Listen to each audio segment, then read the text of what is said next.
Assalamualaikum warahmatullahi wabarakatuh. Perkenalkan, nama saya Sastari Yeni dengan NIM 24016050. Di sini saya akan membuat video pembelajaran tentang tataran fonologi untuk memenuhi tugas akhir mata kuliah pengantar linguistik umum. Baik, langsung saja kepada materi pertama. Kita akan membahas tentang apa itu fonologi. Fonologi adalah ilmu yang mempelajari bunyi bahasa. Berdasarkan objek kajiannya, fonologi dibedakan menjadi dua, yaitu fonemik dan fonetik. Nah, untuk yang pertama kita akan membahas tentang fonetik. Pengertian fonetik itu adalah fonetik berasal dari bahasa Inggris fonetik yang berarti ilmu yang mempelajari bunyi-bunyi bahasa. Fonetik tidak hanya mempelajari bunyi bahasa Indonesia, misalnya atau bunyi bahasa Minangkabau atau bahasa Arab dan bahasa Cina. Akan tetapi, fonetik mempelajari seluruh bunyi bahasa yang ada di dunia. Berdasarkan proses terjadinya bunyi, fonetik dibedakan atas 3 jenis, yaitu fonetik artikulatoris, fonetik akustik, dan fonetik auditoris.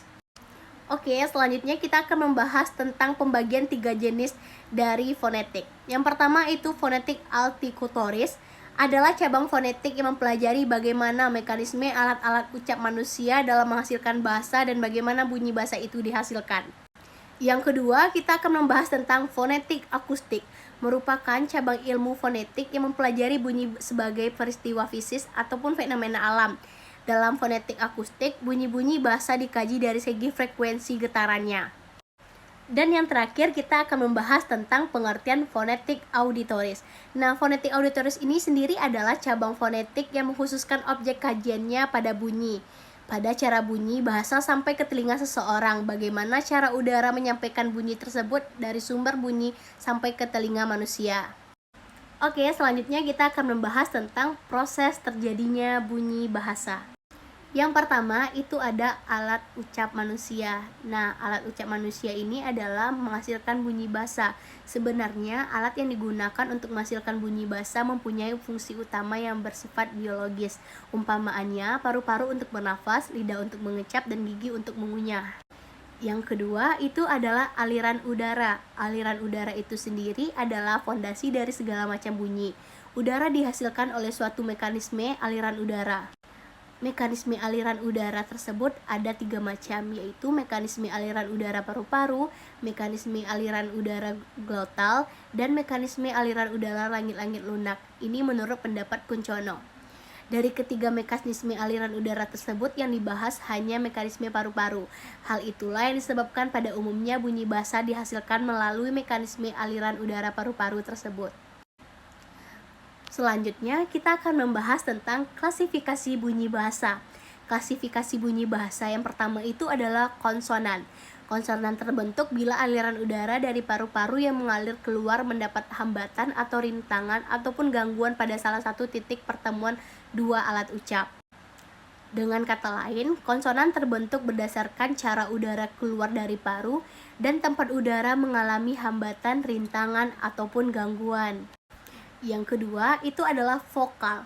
Vokal itu bunyi bahasa yang dihasilkan tanpa penyempitan di atas glotis.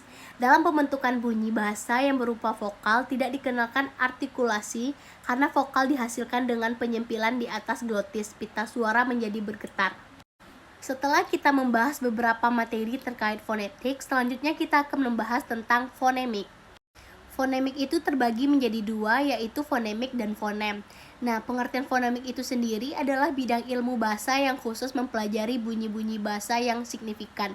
Sedangkan fonem adalah satuan bunyi bahasa terkecil yang dapat membedakan makna. Untuk pengenalan fonem, sebagaimana yang telah dijelaskan bahwa fonem adalah bunyi membedakan makna. Lalu, bagaimana menentukan bahwa sebuah bunyi itu fonem?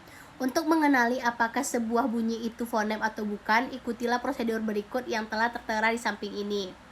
Pertama, cari sebuah satuan bahasa. Satuan bahasa itu lazimnya berupa kata yang mengandung bunyi tersebut. Kedua, bandingkan dengan satuan bahasa yang mirip dengan kata lain dan cari pasangan minimalnya. Selanjutnya, itu adalah alofon dan distribusi fonem. Nah, alofon itu sendiri adalah variasi bunyi dari sebuah fonem yang tidak membedakan arti umpamaannya. Fonem I dalam bahasa Indonesia memiliki 4 alofon, yaitu yang tertera di atas ini. Selanjutnya, dalam suatu bahasa, fonem mempunyai distribusi tertentu. Nah, distribusi fonem itu suatu bahasa tidak sama dengan bahasa lain. Sebuah fonem dapat menempati posisi awal, tengah, dan akhir pada sebuah kata. Namun, dapat pula terjadi bahwa fonem-fonem tertentu hanya dapat menempati posisi tertentu. Misalnya, tidak dapat menempati posisi akhir atau mungkin pada posisi tengah aja.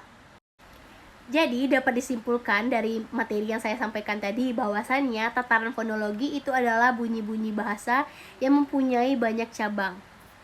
Sekian video pembelajaran yang dapat saya sampaikan. Saya akhiri dengan wassalamualaikum warahmatullahi wabarakatuh.